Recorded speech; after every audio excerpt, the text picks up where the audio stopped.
Boa tarde. Hoje é o dia 12 de julho de 2024. Eu sou José Inácio Werneck e estou em Avon, Connecticut, Estados Unidos, e Carlos Eduardo Novaes está em Pedro do Rio, no estado do Rio de Janeiro, Brasil. Novaes, eu soube que a sua peça Confidências de um Espermatozoide Careca foi aplaudida de pé. Então, eu quero que você me conte os detalhes. Não há muita coisa o que contar. Apenas que em alguns momentos eu esquecia o andamento, o texto da peça. Na Então, verdade, você está que nem o Joe Biden. pois é, mas eu cheguei a dizer isso na peça e os caras morreram de rir. A primeira vez que eu esqueci, eu disse: eu não vou poder ser presidente dos Estados Unidos desse jeito, pô, igual o Biden. A plateia morreu de rir. Mas eu Certo. errei mais umas duas vezes. Mas, afinal de contas, eram 20 páginas que eu tinha que decorar. Puxa, E 20 é muita coisa. é verdade. É, Se bem que alguma coisa eu me lembrava de 40 anos atrás. Mas é, foi tudo muito bem. Agora, certo. por falar em Biden, me conta aí como é que foi, como é que estão as coisas aí pelos Estados Unidos. Nós estamos muito apreensivos aqui no Hemisfério Sul, pô. Então, a situação aqui é. Olha, eu estava pensando hoje o seguinte: que o que acontece aqui nos Estados Unidos lembra duas grandes peças da literatura americana. Uma é a American Tragedy, An American Tragedy, um livro famoso. E o Aham. outro é o Ugly American, também um livro famoso. O Ugly American a gente poderia traduzir ao pé da letra como o americano feio, Feio, mas na feio. realidade é mais no sentido de repulsivo. É aquele Sim. americano que chega no exterior e se comporta de uma maneira grosseira, vulgar, com complexo de superioridade, tratando mal os locais. E é esse o sentido que adquiriu este livro, embora, na realidade, no início não fosse essa a intenção do autor. A intenção era até ao contrário, de dizer que um americano modesto que trabalhava com peças e com engrenagens e com óleo e sujava as suas mãos, isso em um estado na Ásia, no sul da Ásia, na realidade compreendia muito mais o povo local do que os diplomatas americanos que se mantinham afastados. Mas, no sentido geral, passou a vigorar aquele de que é o americano repelente, repulsivo. E Donald Trump exemplifica este ugly América melhor do que ninguém. É uma figura repulsiva, repelente, é uma figura, é um criminoso condenado já, está para receber a sua pena, não recebeu ainda por causa dessas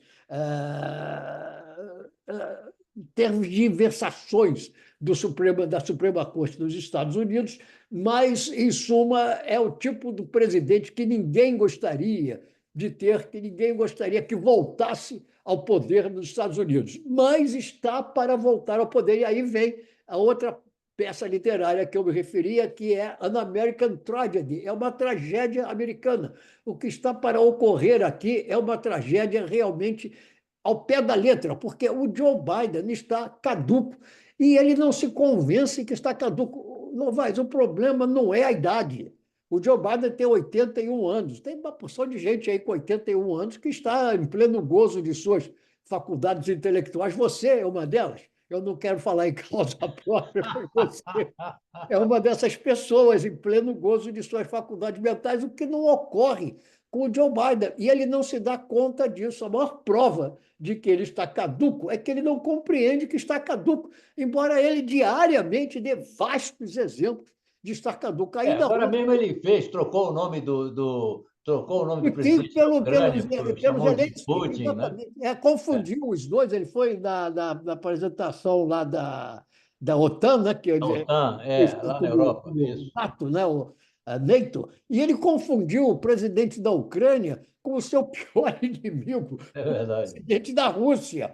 E É. depois, numa outra fala, veja isso, veja bem, isso foi numa entrevista coletiva, que agora no Brasil passaram a chamar de conferência de imprensa, mas isso, uma entrevista coletiva em que ele escolhia, né, numa lista, os nomes dos repórteres que ele queria que lhe fizessem perguntas. Então, ele, evidentemente, estava com os nomes dos repórteres que ele sabia que não iam fazer perguntas embaraçosas. Mesmo assim, ele se atrapalhou. Em determinado momento, ele chamou a vice-presidente Kamala Harris, vice-presidente sua, do seu partido, que está no poder na Casa Branca, chamou ela de vice-presidente Trump. É. Fugiu Trump. Nós lemos aqui a respeito, soubemos Kamala disso. Harris. Isso numa entrevista coletiva que era feita para ele mostrar que não, ele está bem. Ele não está bem. Olha, Novaes, não há nenhuma dúvida, a essa altura da competição, não há nenhuma dúvida de que o Donald Trump vai ser eleito de novo presidente dos Estados Unidos. A única esperança é que, em breve, pessoas influentes do Partido Democrata, como o Bill Clinton e o Barack Obama, convençam o Joe Biden de que ele não pode continuar. Agora, se isso não for feito rapidamente, por exemplo, na semana que vem, vai ser feita a convenção do Partido Partido Republicano. Democrata. Então, todo o noticiário vai ser ao redor de Donald Trump, Donald Trump, Donald Trump, Donald Trump. O Joe Biden vai ficar em segundo plano. Então, se eles não fizerem rapidamente uma troca, colocarem como candidato do Partido Democrata um candidato viável, nós vamos ter o Donald Trump de novo na presidência dos Estados Unidos. Quer dizer, E nós lemos aqui, eu soube aqui que foi feita uma pesquisa entre o Trump e a Kamala Harris, e a Kamala Harris se colocou melhor do que o Trump. Exato. O que acontece é o seguinte, é que aqui você conhece, sabe como é que é o sistema peculiar dos Estados Unidos. A votação é pelo colégio eleitoral. Então, o que importa é saber em que estados o Joe Biden vai ganhar. E o que vem sendo demonstrado é que nos chamados blue states, que são os estados do Partido Democrata, porque a cor azul é a cor do Partido Democrata, ele está perdendo para o Donald Trump, inclusive no estado de Michigan, que foi um estado importantíssimo e decisivo para a vitória dele em 2020. E ele está perdendo agora até no estado de Michigan. Quer dizer, ele vai perder essa eleição. É uma tragédia, só posso dizer isso, é uma tragédia americana. Não dá para o Partido Democrático, digamos, sequestrar o Biden e Alguém escondê-lo tem. em algum ponto dos Estados Unidos, atrás das montanhas rochosas, e Alguém, depois soltá-lo depois da eleição em que outro candidato estiver no lugar dele? alguém tem que fazer alguma coisa. Não É sei o que verdade. vai ser. Vamos acompanhar os próximos dias, mas, como ele mesmo disse outro dia, ele não é o presidente dos Estados Unidos, ele se intitula o presidente do mundo. Ele falou isso, ele é o líder mundial. Então, nós vamos ter, nós todos, né? Não apenas os moradores dos Estados Unidos, mas o resto da população mundial, vai ter o Donald Trump como presidente. É o Vai complicado. ser uma coisa lamentável, vai ser de se chorar de rir. Agora, Novaes, e aí no Brasil, como é que andam aí as notícias sobre as joias? Não, agora já as notícias sobre as joias já ficaram um pouco requentadas. O que está ocupando as manchetes aqui no Rio de Janeiro agora, ou no Brasil, é a história da ABIN, a Agência Brasileira de Inteligência, que foi usada pelo Ramagem, que hoje é deputado federal e que é candidato, um possível candidato ao governo municipal do Rio de Janeiro. Quem E é esse? Quem é ele? o Alexandre Ramagem. Ah, É sim. um cara que é um delegado de polícia, amigo do Carlos Bolsonaro, do filho do Certo. Bolsonaro, que foi quem colocou ele na BIM e ele ficou por lá durante 2 anos. E aí eles criaram a BIM paralela, que começou a investigar uma série de figuras públicas, representantes do Supremo Tribunal, do Legislativo, representantes o pessoal que participou da CPI da Covid, enfim. E criaram uns núcleos aí, tentaram organizar a coisa para perseguir, para investigar, para soltar fake news depois. É todo um esquema, mas que parece que a coisa foi mal organizada. Como disse um cara aí no Facebook, a nossa sorte é que a Agência Brasileira de Inteligência não é inteligente. Burra. Pois é, e aí deu com os burros na água. A Polícia Federal agora está fazendo levantamentos. Ontem, inclusive, prendeu 5 cidadãos aí envolvidos nesse esquemão aí que foi criado pelo Ramagem. Eles têm até gravações em que participam da gravação o Bolsonaro Próprio, houve uma próprio, tentativa. o próprio Jair Bolsonaro está nas O próprio gravações. Jair Bolsonaro. Não, o Bolsonaro está sendo indiciado aí Ah, por desvio de dinheiro, enfim, aquelas coisas que a gente já sabe. Então tentaram proteger o filho dele, o Flávio, lá por causa daquela história da rachadinha, essas coisas. Bom, certo. está em andamento isso aí, a gente não sabe ainda onde é que isso vai bater, né? Mas foi muito bom porque o ministro Supremo, o Alexandre de Moraes, ele abriu o cofre das investigações e deixou que esse noticiário todo viesse a público. Quer dizer, a caixa preta, né? Caixa preta. As investigações prosseguem, e as prisões também, e a gente não sabe onde é que isso vai bater. Mas realmente, certamente, não é uma boa solução aí para o Bolsonaro e a sua curriola, porra. É. Não. Agora, vamos falar um pouco de esporte. Eu soube que, surpreendentemente, que para nós, pelo menos, que estamos à distância, o Botafogo é o líder. Como é que é isso do Campeonato Brasileiro? É verdade isso? Pois é, uma combinação de resultados aí dessa última rodada deixou o Botafogo na liderança aí. Era o Flamengo não veio bem, né? Porque o Flamengo tem 5 uruguaios que estão aí nos Estados Unidos disputando agora. Parece que amanhã vão disputar o terceiro lugar, né? Em terceiro lugar. Isso Perderam para a depois Colômbia. de uma batalha campal, né? Como não podia É, deixar de ser, sempre que os nossos caros vizinhos ao sul estão envolvidos, eles foram bater na torcida. Aliás, eu me lembro, há muitos anos, isso não é coisa recente, há muitos anos houve um famoso caso, se não me engano, no Peru. Em vez da torcida invadir o campo para bater na seleção uruguaia, foi a seleção uruguaia que invadiu a arquibancada para bater na torcida peruana. E agora, mais ou menos, aconteceu nos Estados Unidos a mesma coisa, né? Depois da partida aí com a Colômbia, né? Foi com a Colômbia? mas parece que foi com a Colômbia. A Colômbia ganhou Eles de 1 a foram 0. lá e bateram nos torcedores. Não, parece que estava hostilizando lá a família, inclusive, as famílias Certo. dos jogadores uruguaios, e os jogadores uruguaios subiram lá, escalaram lá as arquibancadas e foram lá para brigar com os torcedores. Imagina. É. Eu acho que 80%, 90% dos torcedores no estádio eram de Colombiano. colombianos. Colombiano. Colombianos. É porque, se fosse para encher o estádio com os torcedores uruguaios, não ia ficar ninguém no Uruguai. É. Outro dia nós já falávamos sobre isso, né? Mas o fato é que então nós vamos ter a Colômbia disputando o Com a título Argentina.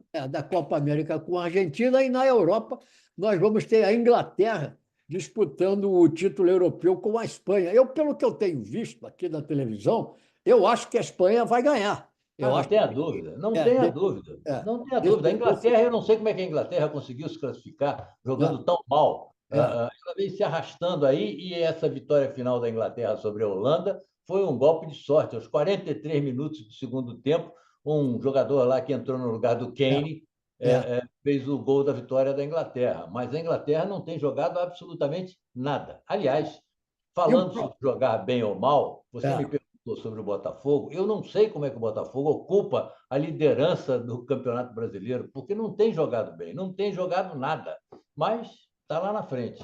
Agora, eu queria falar para você, era sobre as Olimpíadas. fala. Nós estamos a 15 dias das Olimpíadas. É verdade. É. E a delegação brasileira já está composta por 277 membros. E aí, pelo que eu soube, com maioria de mulheres, né? Pela primeira vez na história, com maioria de mulheres. E É, uma coisa curiosa, porque há 100 anos atrás, 1924, teve a primeira Olimpíada de Paris. é, E o Brasil teve 12 representantes, e é. todos eles homens. Inclusive, tinha um famoso cidadão que ganhou a medalha de ouro no tiro ao alvo. É, Não, era um militar que ganhou uma medalha de bronze, pô, de bronze, mas no num tiro ao torneio alvo. de tiro. Não, num torneio de tiro. Eu Torneio não de sei tiro. exatamente porque tem várias modalidades É, aí nos é, torneios de é. tiro. Pois é. E então eu não creio a intenção aqui da confederação, das pessoas ligadas ao esporte, a intenção é que o Brasil quebre o seu recorde de medalhas, que é de 21 medalhas, parece que ganhou em Tóquio, ganhou aqui no Brasil no ano anterior. Mas eu não acredito que isso vai acontecer. Nós temos, eu acho que poucos atletas com chance de ganhar medalhas. a grande figura da delegação brasileira é a Rebeca Andrade, aquela menina que ganhou medalha nas Olimpíadas de Tóquio, ginasta. E na área de atletismo, que é a minha praia, que eu já fui atleta de 100 metros rasos e Era atleta do revezamento Botafogo. 4x100. Não, fui atleta do Fluminense, pô. Não, você era sócio do Fluminense, mas competia pelo Botafogo em atletismo. Não, pois é. Teve aquele episódio, inclusive, constrangedor, que um dia eu cheguei lá no ônibus do Botafogo para competir no Fluminense, dei de cara com a dona Zalina, que era a mulher do presidente, e chegou O para mim: Jorge Freire de Paula. muito bem, na hora de namorar, de dançar, de paquerar, o senhor vem aqui para o Fluminense. Agora, na hora de competir, é pelo Botafogo, né? A sorte é que eu cheguei em último. Eu soube A desse minha episódio. sorte. Eu soube desse episódio. Pois Mas o Brasil não vai competir no futebol masculino, né? O Brasil não vai, não vai. Mas, em compensação, está indo no basquete masculino, coisa que não ia desde 2006, sei lá, parece. Mas o fato de que o Brasil não vai competir no futebol masculino, eu acho que cai bem dentro do panorama atual do futebol brasileiro. Não vai.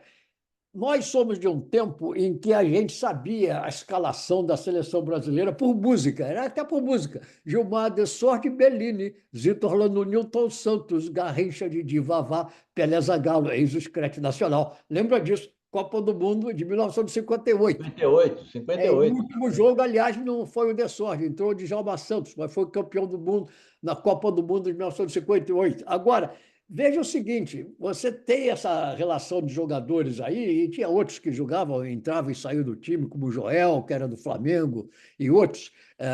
Aliás, o Joel foi como titular. Foi como titular. Era reserva do Joel. Pô. O Garrincha era reserva, acabou entrando. Os jogadores se rebelaram, foram ao técnico Vicente Fiola e falaram: o Garrincha não pode ficar fora desse time.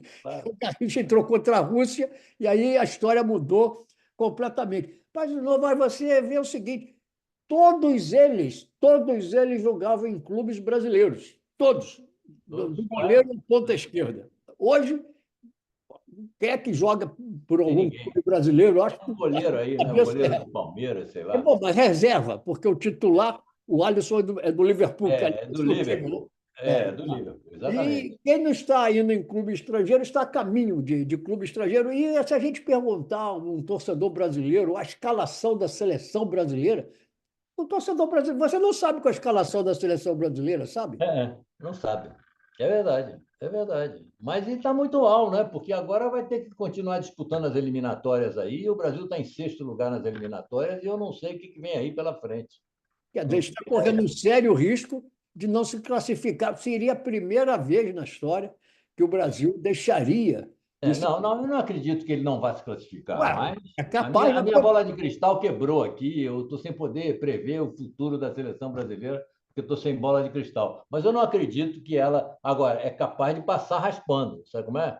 É capaz de passar. Pode ir para repescagem, né? Isso, talvez. Pode ir para repescar, mas não sei não. Pelo que eu vi aqui na Copa América, não vai realmente não é de entusiasmar. Não há nenhuma iniciativa, não há. É um futebolzinho burocrático, mesmo com um homem a mais em campo, eles não conseguiram. Você não está enganado, não. Você não está enganado, não, porque o espírito aqui do povo brasileiro é também de uma certa descrença, sabe? De um certo desânimo. Eu percebo, inclusive através da mídia, da imprensa aí, que não há nenhum entusiasmo com essa seleção que está por aí. E essa derrota aí na Copa América só aumentou o desânimo, a descrença de que nós tenhamos um grande time de futebol atualmente. Não temos. Depois, pelo que eu li, né? Parece que eles estavam se preparando para a cobrança por pênalti. Aliás, eu queria falar o seguinte, eu até já escrevi sobre isso. Uma das maiores tolices que volta e meia a gente lê na imprensa brasileira é que pênalti é loteria. Pênalti não é loteria. Claro que não. Competência, sangue frio, claro. Cabeça na hora para funcionar e treino, muito treino. E eu soube que nos treinos o Éder Militão errava todas as cobranças de pênalti. Então, não, é um absurdo, Zé Inácio. É um absurdo botarem o Éder Militão. A gente sabe que os zagueiros têm certa dificuldade para É, colocar as bolas nos seus devidos lugares. Eu é, jogo muito na base do chutão. E botar um Éder Militão para abrir. é. Outro dia, até um comentarista disse o seguinte: se fosse num jogo comum, se fosse um pênalti no meio de uma partida, iam chamar o Éder Militão para bater? Não iam, não iam. Então, porra, como é que bota um cara para iniciar as batidas de pênaltis do Brasil numa eliminatória em torno de pênaltis? Um absurdo, uma loucura. Eu não sei o que houve, que deu na cabeça dos caras lá para botar o Éder Militão para abrir a série de pênaltis. Deu, Então, deu. vamos ver o que vai acontecer. A Argentina vai decidir com a Colômbia, a Inglaterra vai decidir com a Espanha. Eu, aliás, inclusive, eu acho, a gente volta a esse tema, né, negócio de VAR, outro dia nós discutíamos isso. Eu achei que aquele pênalti que deram contra a Holanda, na realidade, não existiu. Foi uma bola dividida, né, de partida Holanda e Inglaterra, e o Harry Kane dividiu a bola com o zagueiro holandês. Na hora passou em branco, o juiz não marcou nada, aí o VAR mandou chamar o juiz foi lá, olhou, o que eu vi foi o Harry Kane dividindo a bola com o zagueiro. Entretanto, deram o pênalti a favor da Inglaterra, estava perdendo aquele jogo por 1-0, empatou, depois ganhou, você É. falou, no Eu não finalzinho, vi, eu não vi. um garoto lá. Mas É. vamos ver, vamos ver. Eu acho que o futebol hoje está muito igual, né? Muito, você vê esses times europeus, você vê a maneira como eles jogam, é pressão, sufocando, não deixando o adversário sair com a bola, tal. Quer dizer, não há mais. Antigamente você tinha escolas diferentes, né? O Brasil era o jogo bonito, a Argentina era o toco e me voe. Cada seleção tinha uma característica, né? A Inglaterra, qual era a característica da Inglaterra? Era jogo duro, né? Era futebol Alemanha, forte. né? A Alemanha. Itália, a característica da Itália era jogar na defesa. E a Hoje, Suíça? E a é, Suíça? a, Qual era Su- a característica? a Suíça era Era uma o simpática, ferrolho?